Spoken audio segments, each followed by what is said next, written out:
কাশী থেকে ফেরার পথে ট্রেন থেকে নামিয়ে দেওয়া হয়েছিল সাধক বামদেবকে। তারাপীঠের শ্মশানের ধোঁয়া, নদীর গর্জন আর তারামায়ের অলৌকিক উপস্থিতির মধ্যে দিন কাটত বামাক্ষাপার। কিন্তু একদিন হঠাৎই তার জীবনে এলো এক নতুন অধ্যায়, কাশী যাত্রা। 1864 খ্রিস্টাব্দে গুরু মোক্ষদানন্দের সঙ্গে বামা রওনা দিলেন কাশীর পথে, সেই চিরন্তন তীর্থস্থান যেখানে যুগে যুগে সাধক সন্ন্যাসীরা এসেছেন মুক্তির খোঁজে।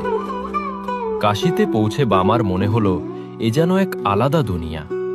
গঙ্গার ঘাটে মণিকর্ণিকা শ্মশান, যেখানে রাজা হরিশ্চন্দ্রের কাহিনী আজও মানুষ মনে রাখে।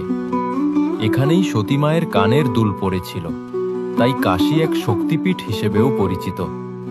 এখানে মা অন্নপূর্ণা বিরাজ করছেন বিশ্বনাথের পাশে, সেই ষোড়শী মহাবিদ্যা, যার মুখে বামা যেন তার প্রিয় তারামায়ের রূপই দেখতে পেলেন। তবুও কাশীর জাঁকজমক, পণ্ডিতি আলোচনা আর ভিড়ভাট্টা বামার মনে শান্তি আনতে পারল না। মোক্ষদানন্দ ও তার সঙ্গীরা সারাদিন ধর্মশাস্ত্র নিয়ে কথা বলতেন, কিন্তু বামা, সেই শ্মশানবাসী সাধক, যার সাধনা ভস্মে, যার ধ্যান শুধু মায়ের চরণে, এসব তর্কে মন বসে না তার। ধীরে ধীরে তার মন কাশী থেকে সরে যেতে লাগল।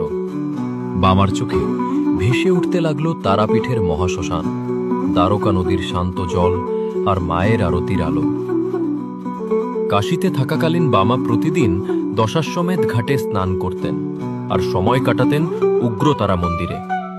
সেখানে আরাধনা করতে করতেই বামা যেন তার তারামাকেই খুঁজে পেতেন। শেষমেশ একদিন তিনি বুঝলেন আর থাকা যাবে না।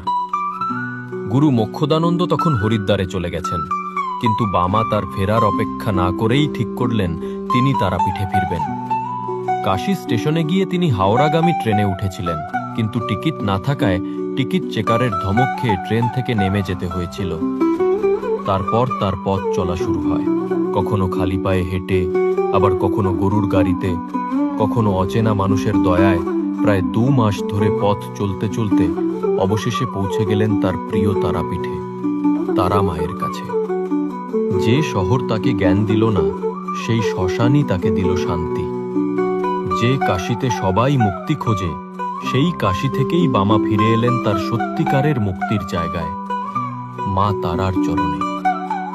এই রকম আরও তথ্য জানতে ফলো করুন আমাদের ফেসবুক, ইনস্টাগ্রাম এবং ইউটিউব চ্যানেলে।